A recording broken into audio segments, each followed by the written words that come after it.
దేశీయ స్టాక్ మార్కెట్లు ఇవాళ ఫ్లాట్గా ముగిశాయి.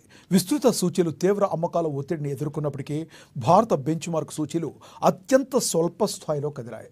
బీఎస్ఈ సెన్సెక్స్ 74,834 వద్ద గరిష్ట స్థాయి నుండి 74,521 వద్ద కనిష్ట స్థాయికి పడిపోయింది.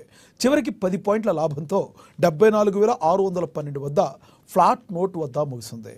ఎన్ఎస్ఈ నిఫ్టీ 50 ఇండెక్స్ 100 పాయింట్ల స్వల్ప శ్రేణిలో కదలాడింది. 22,613 వద్ద గరిష్ట స్థాయి నుండి ఇండెక్స్ 22,508 వద్ద కనిష్టానికి పడిపోయింది. చివరికి దాదాపుగా 22,545 వద్ద స్థిరపడింది.